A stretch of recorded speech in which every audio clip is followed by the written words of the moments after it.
Olá, graça e paz de Jesus a todos os irmãos e amigos que estão conosco em mais esse programa Texto e Contexto.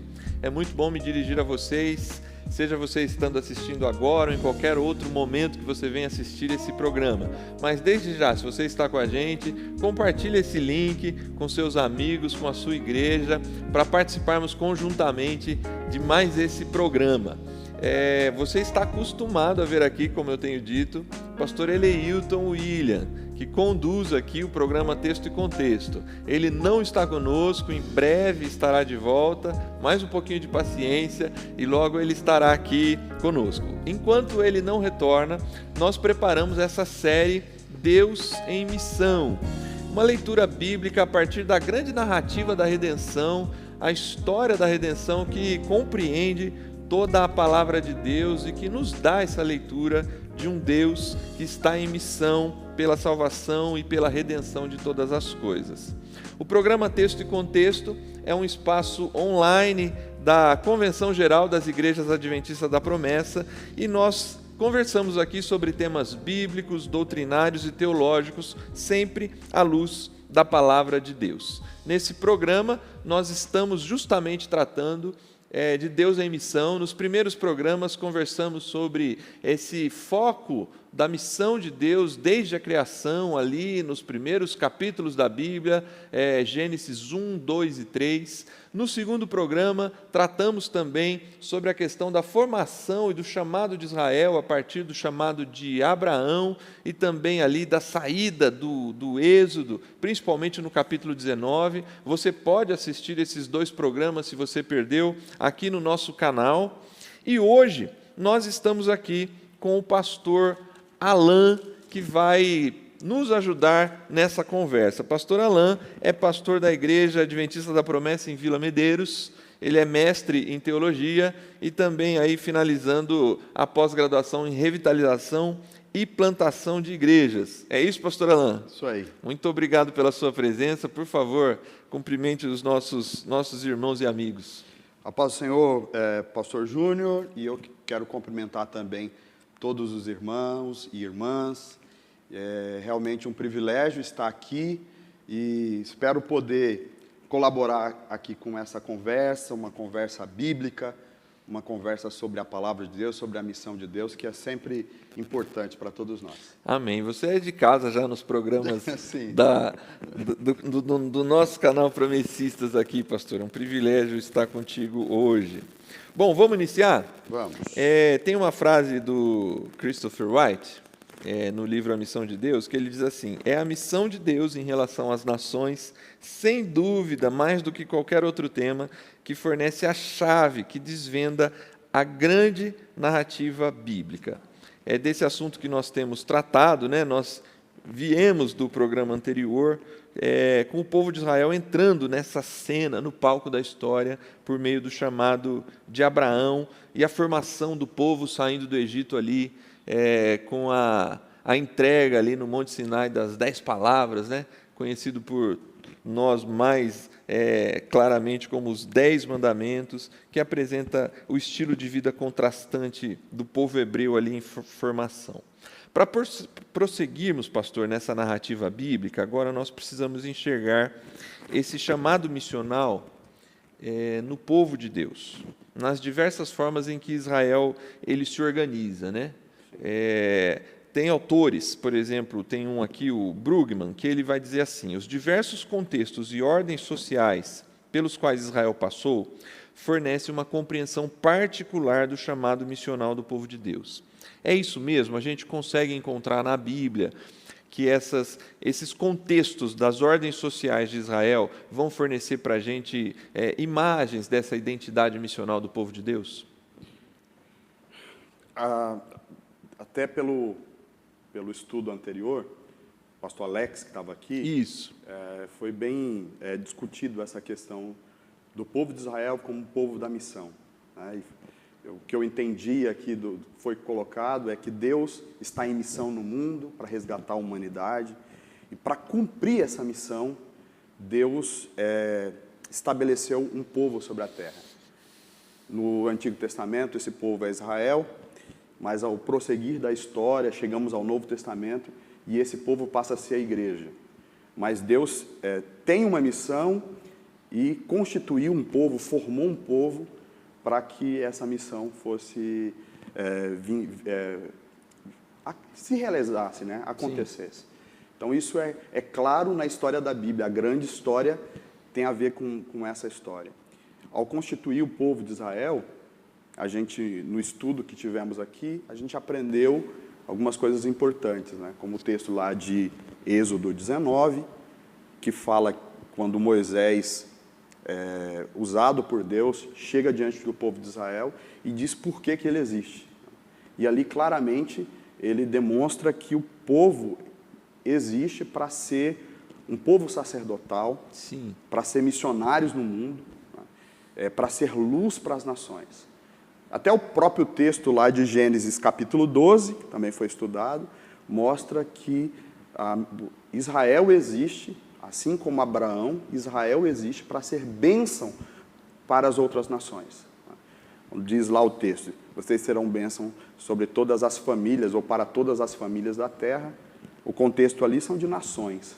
Sim. Então, Israel sempre existiu, não para si mesmo, não um povo voltado para si mesmo. Ele existe porque Deus tem uma missão e para cumprir essa missão ele constituiu esse povo. Então Israel é o povo da missão e existe para isso. Israel não existe para ser uma nação em si mesma, voltada para si mesma, com os propósitos internos. Israel existiu, né, existe ainda, né, mas foi constituído lá em Abraão e continuado depois em Moisés, para ser um povo que existe para outras nações, para abençoar outras nações. Acho que é importante a gente pontuar isso, porque é um ponto de partida, né? Sim. E até a gente comentar sobre essa questão, para chegar nas tribos, lá e entender a missão e como que as tribos de Israel colaboraram para essa missão. Lembrar isso, né? Como que Israel cumpriria a sua missão no mundo? Missão de quê? De ser luz para as nações e de ser bênção para as nações. Para isso, Israel foi constituído. E a Bíblia nos informa que a maneira de se fazer isso era por meio da obediência da lei, ou seja, por um estilo de vida que fosse atracional, que mostrasse e revelasse Deus para as outras nações. De maneira que as nações olhassem para Israel e dissessem, queremos ser justos, né? Queremos ser corretos e ter essa ética que esse povo tem, e essa ética revelada através da lei de Deus, da palavra de Deus. Isso é um ponto. Outra maneira é que Israel seria luz para as nações.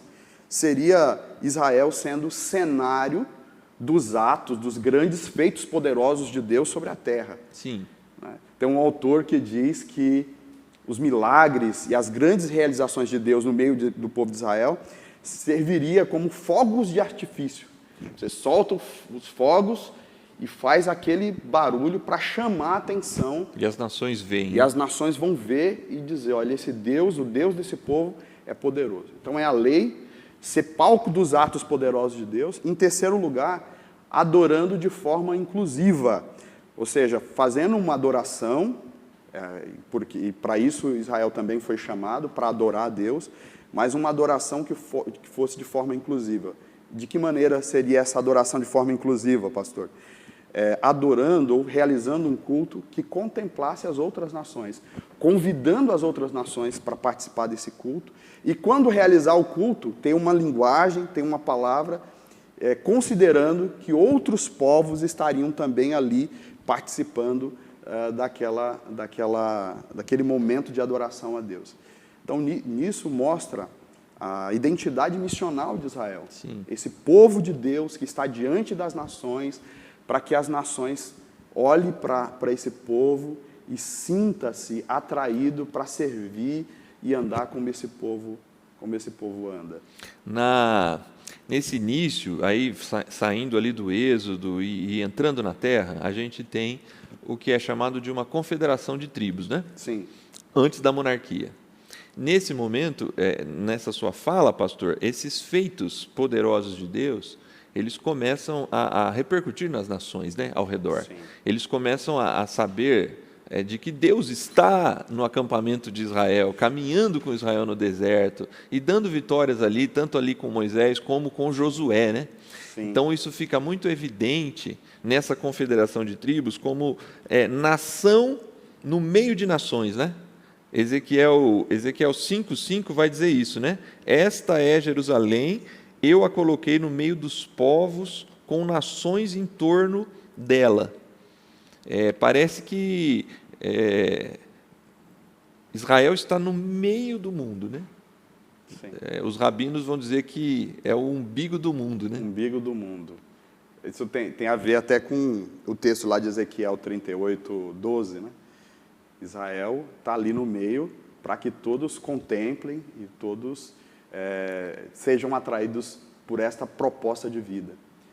Christopher White, que é o autor daquele livro A Missão de Deus, e também A Missão do Povo de Deus, ele fala assim que, como se entende a missão de Deus? A missão de Deus envolve o povo de Deus vivendo a maneira de Deus diante das nações. Isso é importante. Sim. Porque quando você pensa em Israel como o povo da missão, é um pouco diferente do povo de Deus no Novo Testamento. Sim. Porque no Novo Testamento, a ideia ali, a ênfase maior é no ir e fazer, né? Ir por todo o mundo e fazer discípulos de todas as nações. Mas, para o povo de Israel, nesse contexto aqui, a missão deles não é tanto ir ou nem tanto fazer, é sobretudo ser. Né? Ser uma nação em que as nações da terra olhem e contemplem ali a glória de Deus e sintam atraídos por isso. Até o autor diz o seguinte, um dos autores diz que o povo de Israel é um povo em exposição. Sim. Né? É o Gorin que fala isso, né? Isso. Fala que o povo de Israel é um povo em exposição. Eu fiquei pensando o que poderia ser isso. Sabe que imagem que veio à minha cabeça? Assim, a imagem, assim, quando você vê um condomínio que está vendendo os primeiros imóveis, né? E aí já tem alguns construídos e eles querem vender o apartamento ou o imóvel, né? Então eles pegam um imóvel, montam da maneira perfeita do que deveria ser, como deveria ser, com já todo decorado, com uma mobília, e aí está lá o imóvel em exposição. Essa Sim. é a figura que me vem à mente de Israel, que é uma nação em exposição. E aí, no caso das confederações tribais, parece ser, na verdade, esse apartamento mobiliado, esse apartamento de exposição. O ideal de Deus como nação. Isso. São tribos, não tem um rei, porque o rei dessa nação, desse aglomerado de tribos, é Deus. Então, é teocêntrico, né?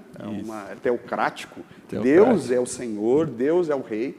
Essas nações têm seus líderes, eles vêm, discutem, mas eles seguem dessa forma, com liberdade, e para viver uma vida diferente. O que une essas tribos é justamente a prática da obediência à lei de Deus. Era para isso, essa foi a ideia. Como que essas tribos, as 12 tribos de Israel, depois de Josué, que aí a gente está entrando em Juízes, né? Isso. Como que essas tribos vão viver essa proposta de vida? Então, obedecendo à lei de Deus, tendo Deus como rei, né? Vivendo as promessas de Deus, sendo palco dos feitos poderosos de Deus, fazendo essa adoração inclusiva que nós comentamos aqui. O problema é que quando a gente lê Juízes, a gente não vê isso. Juízes é uma grande decepção, justamente porque eles vão desobedecer à lei de Deus, eles vão se assimilar às outras nações e vão falhar nessa questão que entristece muito o leitor do livro de Juízes. Né? Sim. Antes da gente chegar nesse ponto, eu só queria retomar a sua imagem, essa metáfora que você fez com o apartamento de exposição, né? Sim. Porque ela só ajuda e reforça a ideia que você traz no início do programa, de que Israel não é um povo para si mesmo, né? Porque um apartamento de exposição, ele não é para si mesmo, ele só está ali para mostrar o que será o prédio, né? Sim. E aquele apartamento de exposição vai ser desmontado para que a realidade surja, né? Então, Israel, ele tem essa função mesmo de ser essa exposição da vontade de Deus para o povo dele, que tem esse estilo de vida, né, baseado na lei. Antes da gente chegar ali em Juízes, só Deuteronômio 4, 5 a 8, acho que ajuda os nossos irmãos e amigos que estão conosco a perceber que a lei de Deus, como esse estilo de vida, e tão importante para esse processo missional, não é visto de uma forma limitadora, né? Ela é justamente aquilo que potencializa a possibilidade das outras nações reconhecerem Israel como uma nação a ser seguida, a ser olhada, a ser vista, né? Como luz para as nações, né? Diz assim: eu lhes ensinei decretos e leis, como me ordenou o Senhor, o meu Deus, para que sejam cumpridos na terra na qual vocês estão entrando para dela tomar posse. Vocês devem obedecer-lhes e cumpri-los, pois assim os outros povos verão a sabedoria e o discernimento de vocês. Quando eles ouvirem todos esses decretos, dirão: de fato, esta grande nação é um povo sábio e inteligente. Sim. Pois que grande nação tem um Deus tão próximo como o Senhor, o nosso Deus, sempre que o invocamos? Ou que grande nação tem decretos e preceitos tão justos como esta lei que estou apresentando a vocês hoje? Interessante perceber que nessa exposição de Moisés ao povo, a lei ela traz esse fator, né, de um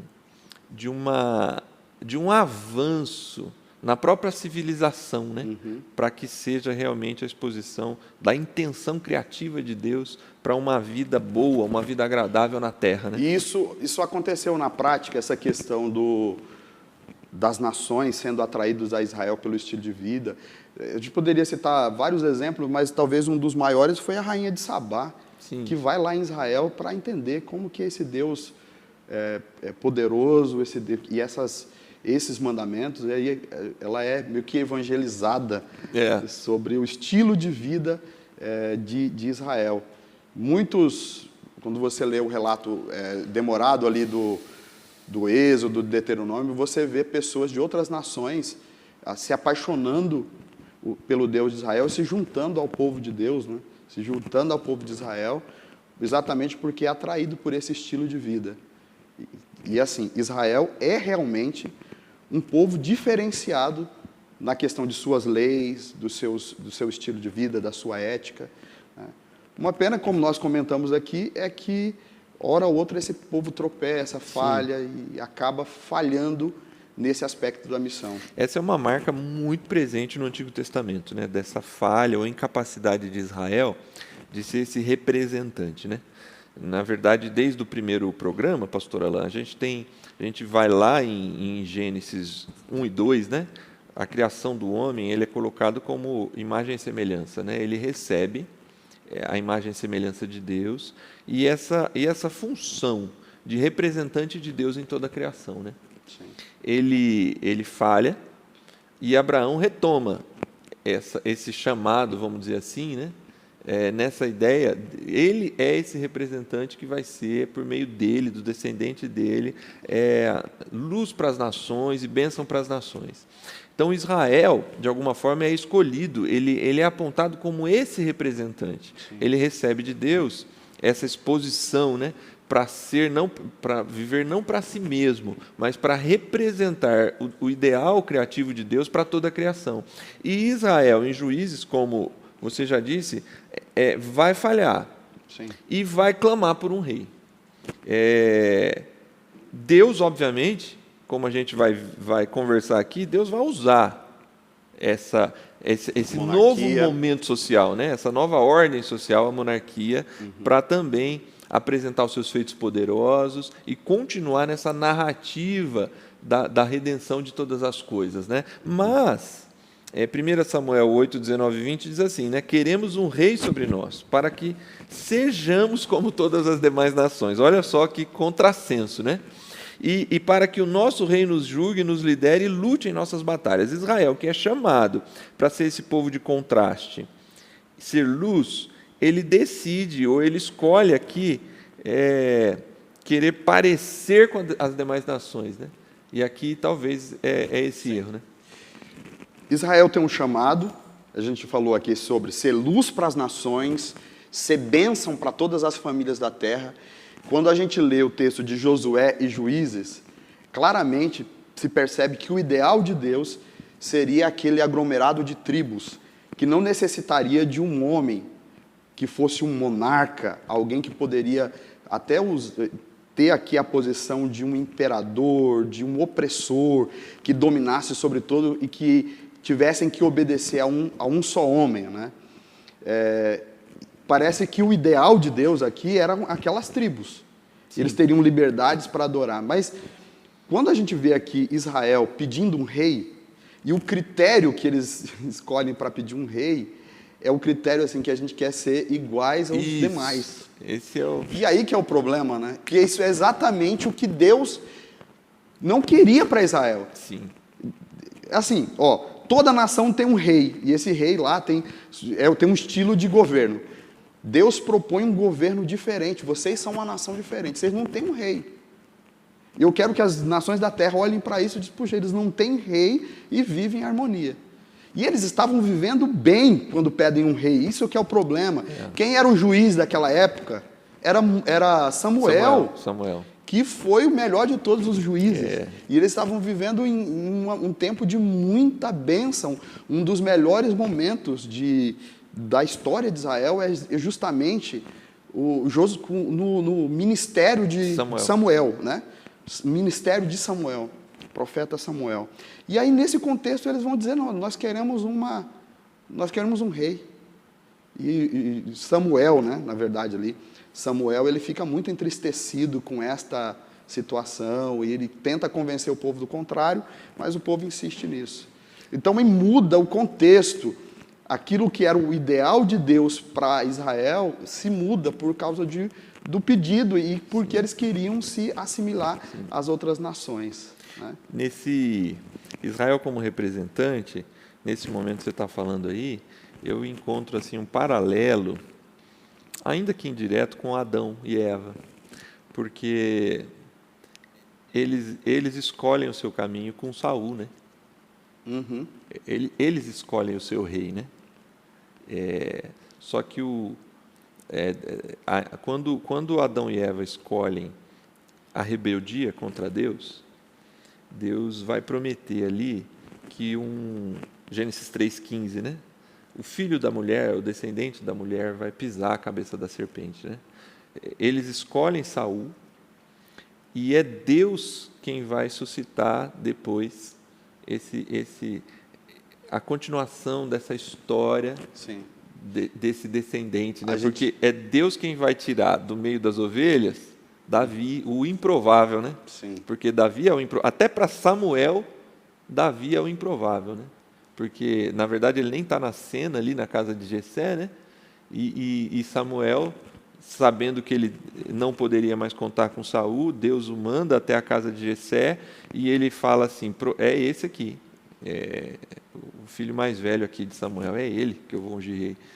E Deus fala, não, você está vendo como vê os homens. Pelos olhos dos homens, né? Então ali, Deus, de novo, Deus precisa entrar na história para corrigir esse representante que não faz a escolha, né? Deus entra na história e por sua graça e misericórdia, Ele reconduz Israel para a sua missão, colocando como rei exatamente Davi. E Davi, pela graça de Deus, assim, Davi, que é um homem segundo o coração de Deus, ele consegue colocar Israel de novo nos trilhos. Sim. Removendo a idolatria, trazendo o povo para a lei do Senhor e para viver esse tempo de Deus, né? A valorização do templo, da adoração inclusiva que nós comentamos aqui. E aí, de fato, começa a atrair os povos.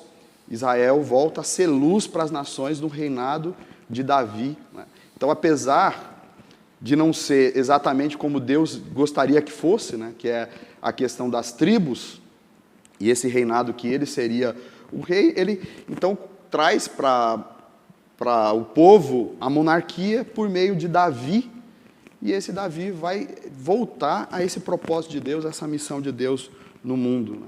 Aí é importante a gente lembrar, você citou aí Adão e a promessa de Deus, que por meio de Adão nasceria alguém, né, que esmagaria a cabeça da serpente. Por meio de Abraão, essa promessa renovada, que por meio dele todas as famílias da terra seriam abençoadas. E Davi, que é um descendente de Abraão, há uma promessa sobre o reinado dele. Sim. Essa promessa está lá em 2 Samuel 7, versículo 11 até o 17, onde Deus diz assim: eu vou abençoar você, não vai faltar ninguém, não vai faltar pessoas sobre o seu trono, e do seu trono vai ser eterno, né? O seu reinado Sim. vai ser eterno, e a gente entende ali que é uma profecia sobre o reino de Deus, e essa profecia se cumpre em um descendente de Davi, que é Jesus Cristo. Isso. E quando o reino eterno, de fato, é instaurado na terra por meio de Davi, né? E vai se cumprir lá em Jesus, o filho de Davi. Então, em Davi há promessas de que o plano de Deus vai continuar. Planos Sim. redentores de Deus, e que através do reinado de Israel vai nascer alguém da casa de Davi, né, que vai continuar esse reino eterno. No caso, Jesus. E aí a gente chega, pastor Alan, na adoração inclusiva. Agora a gente vai falar, se deter um pouquinho mais Sim. nela, né? Porque nós estamos diante de atos poderosos de Deus, na saída do Êxodo, na conquista da terra, ali com Josué, na vida dos principais juízes que a gente tem ali na história, na escolha de Davi, nas conquistas de Davi, e depois do seu filho Salomão, e também nós temos o próprio Davi, ele vai fazer esse trabalho de estabelecer a religião, né, a partir de Jerusalém, com o sonho dele da construção do templo, que quem vai realizar é Salomão, né? Sim. Ele é alguém, nós vemos isso claramente nos seus salmos, que ele valoriza demais a lei do Senhor, né? Ele retoma esse valor da lei muito forte para o povo de Israel, e é ele um dos personagens principais da poesia de Israel, né? Ele está ali entre os principais poetas, salmistas, né, desse período, né? E a intenção redentora de Deus, ela vai aparecer nessa adoração dos salmos, né? Na poesia dos salmos, né? Isso vai ficando claro na monarquia, porque poesia e profetas subsequentes vão justamente olhar para trás, né? Olhar em perspectiva, né? Olhando para toda essa história de Israel e conseguir fazer esses links, essas identificações com o pacto com Abraão, com o chamado lá atrás de Adão, com o chamado em Moisés saindo do Êxodo. Isso tudo vai aparecer muito forte nos Salmos, né? E aí o Salmo 67 talvez é um dos mais icônicos em relação a isso, né? Que Deus tenha misericórdia de nós e nos abençoe e faça resplandecer o seu rosto sobre nós. Aqui a gente encontra vozes, ecos da bênção para a família de Abraão, né? Você será abençoado, quem te abençoar será abençoado, quem te amaldiçoar será amaldiçoado. Só que o verso 2 retoma a segunda parte da bênção, né? Porque que Deus tenha misericórdia de nós e nos abençoe, e faça resplandecer o seu rosto sobre nós. Se parasse aqui, parece que você tem Israel para si mesmo, né? Como se Israel fosse um povo para si e para Deus. Mas vem o verso 2: para que sejam conhecidos na terra os teus caminhos e a tua salvação entre todas as nações. Louvem-te os povos, ó Deus, louvem-te todos os povos. E aí o Salmo segue, né? Sim. A gente tem esse caráter inclusivo, missional, muito forte nos Salmos, né, pastor? É perfeito. Assim, até essa questão que você está falando, quando nós estudamos no encontro anterior com o pastor Alex, claramente a gente vê que Israel existe para a missão, que Israel existe para as outras nações, Mas Israel, hora ou outra, talvez a gente poderia justificar assim pelo contexto de batalhas, de guerras, eles entram em conflitos com outras nações. Isso foi com Saul, aí você, o próprio profeta Samuel, o tempo dele, dos juízes. Todo um contexto de muito conflito com as nações. E hora ou outra Israel esquece por que existe. Sim, sim. E o Espírito Santo está agindo nessa história, Tá. e sempre lembrando eles do que eles são e por que eles existem.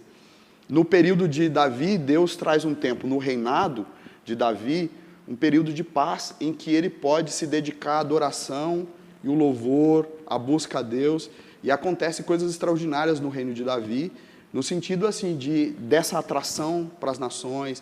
O reinado de Davi fica conhecido mundialmente. A justiça daquele povo, daquela nação é conhecido mundialmente. E essa ideia missional, essa ideia de um povo missionário é resgatado na poesia, na palavra dos profetas. Sim. E o Salmo 67 é uma prova disso. É um salmo que mostra que Israel não existe para si mesmo e que Israel é um povo missionário que existe para as outras nações. Esse salmo aqui claramente diz isso. E aí você vai ver nos outros profetas também essa ideia de que a adoração precisa contemplar as outras nações participando dela. Sim. Até a questão, por exemplo, depois de Davi vem Salomão, Salomão é quem constrói o templo lá em Jerusalém. E é muito interessante ali a oração que ele está fazendo, é aqueles momentos assim que você está orando e o Espírito Santo toma e ora por você. Ele está fazendo oração e ele ora pelo povo de Israel, para que Deus abençoe, prospere, perdoe os pecados. Começa a orar. Dado num momento, ele diz, Senhor, também abençoe as nações. E quando vier um estrangeiro a adorar conosco, aí ele começa a fazer uma oração de intercessão pelas nações. Dá a impressão que não é Salomão ali. No templo de Salomão ali, não é Salomão, é o Espírito Santo lembrando Israel da sua missão, de que aquele templo é a casa de Deus, é a casa de oração para todos os povos, e não apenas para Israel. O problema é que Israel, logo ela esquece, logo Israel, a nação, esquece disso e volta para si mesmo. Esse equilíbrio é sempre difícil, a gente vai falar mais dele nesse e no próximo programa, né? Pastor, mas eu queria... Vamos abrir um parênteses aqui? Sim. O programa é o Texto e Contexto. Logo o pastor Eleilton está aqui de novo. E eu acho muito interessante a gente analisar biblicamente essa história, exatamente aqui no contexto da história. Mas, essas imagens da confederação de tribos e da monarquia, em Davi e Salomão ali, Israel tem esse papel, né, no meio das nações. Ele é luz para as nações e foi colocado como bênção para as nações. Desse ponto de vista, vamos pensar assim, a gente usou o termo aqui, exposição, né? O palco. Uma nação em exposição. Isso, o fogo de artifício, né? Sim. Então, óbvio, as imagens do Novo Testamento vão trazer uma outra face importante da igreja. Mas aqui... acrescenta um outro... Isso. Acrescenta. Para a gente não entrar nessa, mas eu gostaria agora, nesse parênteses que a gente está abrindo aqui, essas imagens precisam falar com a igreja, não precisam, pastor? Sim. Assim como Israel foi chamado a ser, a igreja também é chamada a ser. Claro que quando você lê, por exemplo, o Evangelho de Mateus, na minha forma de compreender a palavra de Deus aqui, é uma leitura da missão do povo de Deus aplicado à igreja no Novo Testamento.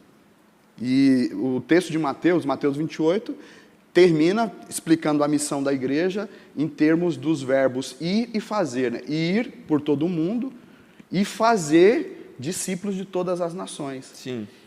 Enquanto Israel é chamado primordialmente a ser.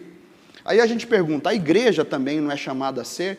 Sim, a igreja também é chamada a ser. E se você ler o livro de Mateus, você vai perceber, por exemplo, que a maneira como Jesus começa a exposição do Sermão da Montanha é nos convidando a ser. Capítulo 5 de Mateus diz que vós sois o sal da terra, a luz do mundo. E quando Jesus usa essa palavra, essas palavras não são inéditas ali em Mateus. Essas palavras, elas são palavras do Antigo Testamento. Jesus está resgatando ali, dizendo que a igreja, o povo dele, os discípulos, é a retomada do projeto missional de Deus para o seu povo. E a igreja também é chamada a ser sal, ser luz do mundo, assim como Israel era para ser sal e luz do mundo. Então a igreja também precisa exercer, como Israel, esse poder atracional.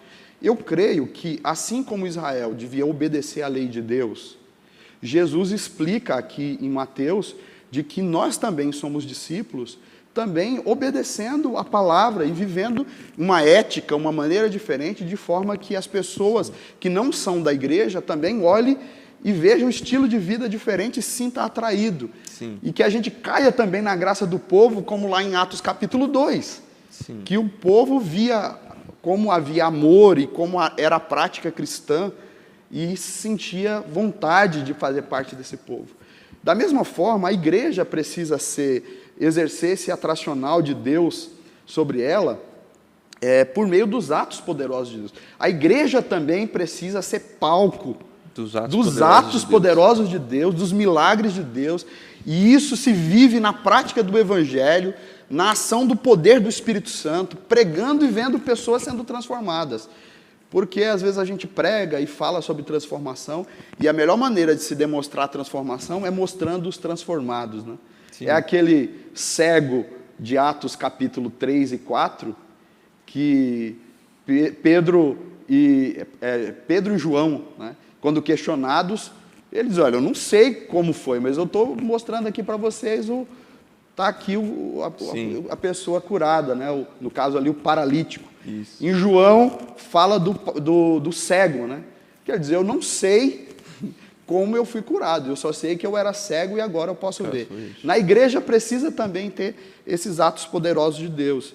E também a gente poderia aqui falar da adoração inclusiva. Sim. A igreja não pode ser em si mesmada, ela não pode viver para si mesma, né? A Dietrich Bonhoeffer, que é um autor alemão, né? Um teólogo alemão, ele dizia que a igreja só é igreja quando é para os de fora. E uma das maneiras da igreja exercer é através do seu culto.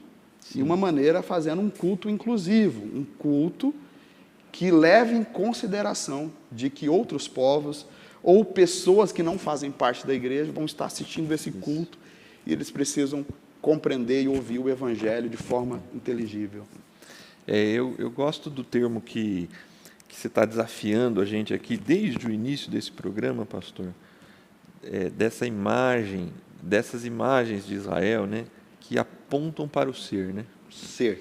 Então a gente tem na lei, né, muito mais do que um peso a ser carregado, mas um estilo de vida a ser vivido, né? Uhum.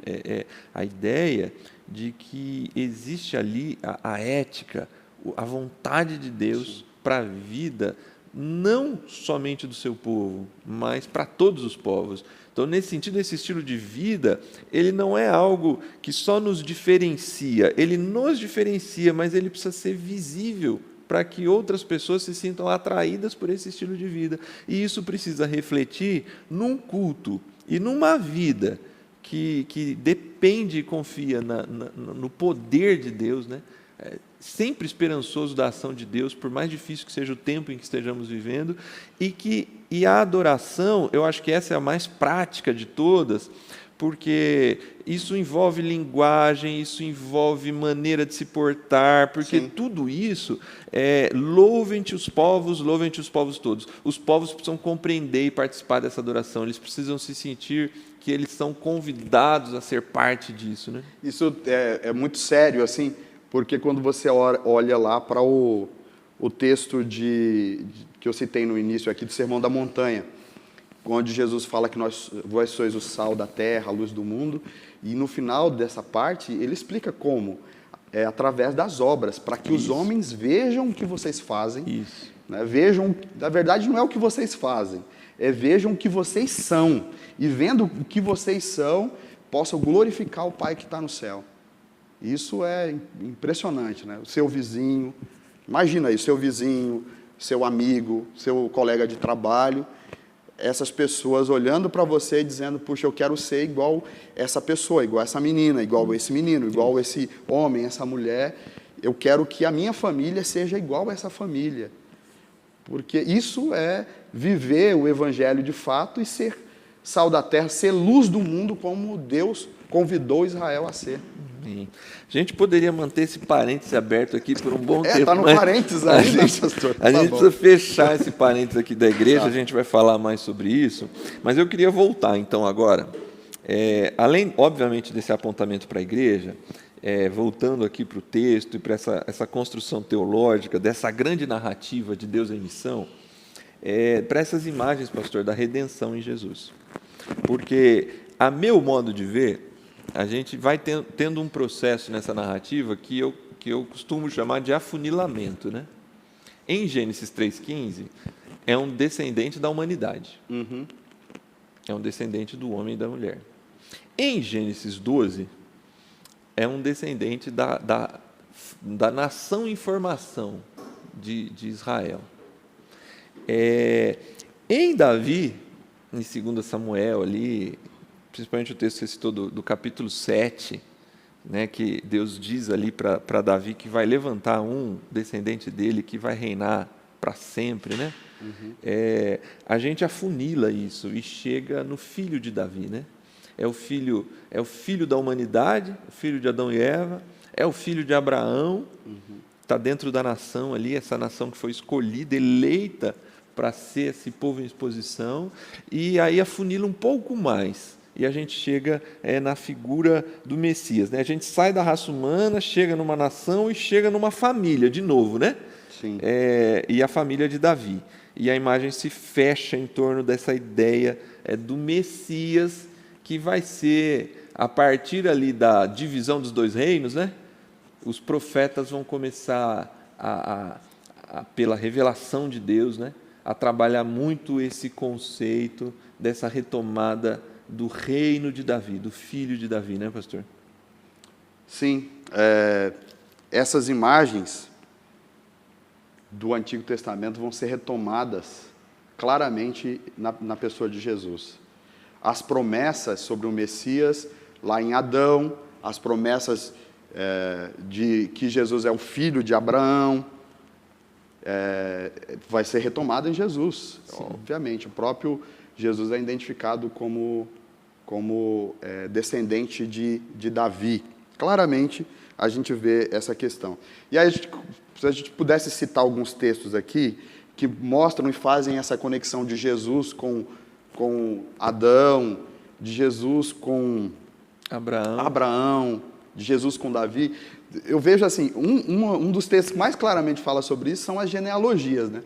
Em Mateus capítulo 1, uma tese, né? uma prova, uma evidência de que Jesus é filho de Abraão e de Davi. Começa a genealogia de Mateus, começa em Abraão. Sim. Né? Começa a descrever e prova por A mais B que Jesus é descendente de Abraão, conforme a promessa. Em ti serão benditas todas as famílias da terra, a ideia de que um descendente dele surgiria. E depois passa por Davi e prova que Jesus é descendente de Davi. Aí você vai encontrar diversos textos. Por exemplo, Lucas 18, onde o cego clama por Jesus, diz, Jesus, filho de Davi, mostrando que ele é esse descendente do qual essas promessas se cumpririam. Outra genealogia, a genealogia em Lucas, capítulo 3, Sim. E lá a explicação é um pouco diferente. Não para em Abraão, passa por Davi e por Abraão, mas mostra que Jesus é Adão. Isso. E até tem um curioso lá, o versículo termina assim, o Adão de Deus. Isso. O Adão filho de Adão, filho de Deus. O Adão de Deus. Quer dizer, Jesus tem a origem em Deus e isso passa lá pela promessa de que por meio de um descendente de Adão, Deus salvaria o mundo. Então, Jesus é o cumprimento dessa promessa. Jesus é o cumprimento da promessa que foi feita a Davi, de que por meio, o reino dele seria eterno e que sempre teria alguém reinando até que chegasse o Messias, né? E que reinaria para sempre. Jesus é o cumprimento dessas promessas. E Jesus, por meio da igreja, é também a retomada do plano de Deus para a humanidade, é a retomada da missão de Deus para o povo de Deus. Agora não mais Israel, né, mais igreja. Mas eu acho que isso é tema de outro encontro, né? A gente chega lá. Tá bom. É interessante, pastor, porque nós estamos chegando, quando chegar em Jesus, né, no representante. No representante da humanidade diante de Deus, né? Adão falhou, Israel falha, e eu costumo dizer isso com certa frequência. Romanos 8 que vai tratar disso, né? Nós vamos ser conformados à imagem do Filho, né? O Filho é o representante, o Filho é esse plano de Deus na história vai apontar, a gente vai falar disso mais nos próximos 2 programas, na verdade, mas o plano de Deus na história, ele aponta para que esse representante da humanidade é Jesus, ele é o representante. Mas, sempre tem que ter um mas, né? Aí a gente precisa concluir, pastor Alain. Israel falha como confederação tribal, ele falha como monarquia, como nação, né? Se envolve em idolatria, diversos conchavos políticos e corrupção interna e externa, entra em cena os profetas e, por fim, a gente vai chegar no exílio da Babilônia, que também vai apresentar outras imagens dessa identidade missionária do povo de Deus entre as nações, né? Só que pelo nosso tempo avançado aqui, a gente retoma desse ponto no próximo programa, no próximo episódio. Como os profetas anunciam esse julgamento de Deus, esse próximo passo redentivo por meio do exílio, né? E o que tudo isso vai ensinar para nós sobre ser povo de Deus em missão e sobre o próprio de Deus em missão, né? Então, pastor Alain, eu te agradeço até aqui, suas considerações finais, e aí eu peço em seguida que você ore por nós, agradecendo a Deus por esse estudo, por todos os irmãos e amigos que nos acompanharam até aqui e aqueles que vão assistir em qualquer momento esse programa. E aí, na semana que vem, a gente continua essa discussão. Pastor Alain, você vai permanecer comigo na próxima semana e desde já eu já agradeço. Eu quero terminar esse texto com uma leitura que já foi feita, mas que vale a pena relembrá-la, que é o texto de 1 Pedro, capítulo 1, versículo 9, quando Pedro faz uma aplicação da missão de Israel à Igreja de Cristo. E ele usa termos muito parecidos com aquilo que foi usado para Israel ao longo da história. E aqui diz o seguinte, é um apanhado dos textos do Antigo Testamento aplicado à Igreja. Ele diz assim, vós, porém, são geração eleita, sacerdócio real, nação santa, povo exclusivo de Deus, para anunciar as grandezas daquele que os chamou das trevas para sua maravilhosa luz.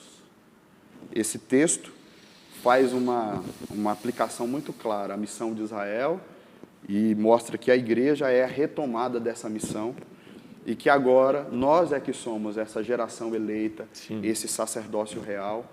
Isso é a nossa identidade. A gente existe como Israel, foi criado para a missão. A igreja de Cristo não existe sem propósito, sem sentido. Ela existe não para si mesma, mas para ser bênção para todas as famílias da terra em Cristo. Amém. Então, isso é a nossa identidade. Nós somos o povo da missão. Somos essa geração eleita, esse sacerdócio real, nação santa. Isso é o que somos. E o que nós devemos fazer? Anunciar as grandezas daquele que nos chamou das trevas para a sua maravilhosa luz. Que nós possamos viver essa missão, ser esse povo atracional, amém, ser esse povo que mostra a luz de Jesus para todas as nações. Que isso a gente possa ser como nação espiritual, que é a igreja, na coletividade, mas que individualmente, cada um de nós, tenhamos essa responsabilidade como povo de Deus, de ser luz aonde nós estivermos, por onde nós passarmos. Amém. Vamos orar? Vamos. Senhor, eu quero te agradecer por esse tempo aqui precioso de reflexão na Tua Palavra e a oportunidade que o Senhor nos concedeu. Nós te louvamos pela história de Israel, tanto os seus acertos como os seus erros, que nos ensinam a viver de acordo com a tua vontade. Israel era o povo de Deus no Antigo Testamento e nós, Igreja de Cristo, somos o povo de Deus desse tempo, desta era. Que nós possamos, meu Deus, de fato, sermos luz, que de fato nós possamos ser sal do mundo, sal da terra. Que a tua presença, que a tua glória resplandeça em nós e que o mundo possa olhar para a igreja e ver a tua glória. Eu oro, meu Deus, para que nós, como igreja, como povo de Deus, possamos atrair a atenção do mundo pelas nossas práticas, pelas nossas atitudes, conforme a tua palavra, a tua lei, vivendo a ética do Senhor nesse tempo e fazendo a diferença entre as pessoas. Que nós, como igreja, sejamos, Senhor, palco dos atos poderosos do Senhor, e que as coisas que o Senhor realiza por meio do seu povo seja como fogos de artifícios, que chama, que atrai a atenção do mundo para conhecer a tua palavra, para ver a tua glória. Que os nossos cultos, Senhor, sejam cheios do teu poder, da tua presença, e sejam cultos missionais, sejam cultos inclusivos, onde as pessoas se sintam acolhidas e amadas pela exposição do teu povo, pelo acolhimento do teu povo. Nós oramos dessa forma. Diante da tua palavra, nós pedimos a tua bênção. Que nós possamos ser desta forma como comunidade. Mas que cada cristão agora, cada servo e serva do Senhor que me ouve nesse instante, que ora comigo, possa, meu Deus, assumir essa postura, essa missão diante do Senhor. Eu oro desta forma, no nome de Jesus. Amém. Amém. Obrigado, pastor Alain. Obrigado, irmão, irmã, amigo que nos acompanha até aqui. Esperamos você na semana que vem para continuarmos essa conversa sobre esse tema Deus em Missão. Até semana que vem. Deus abençoe.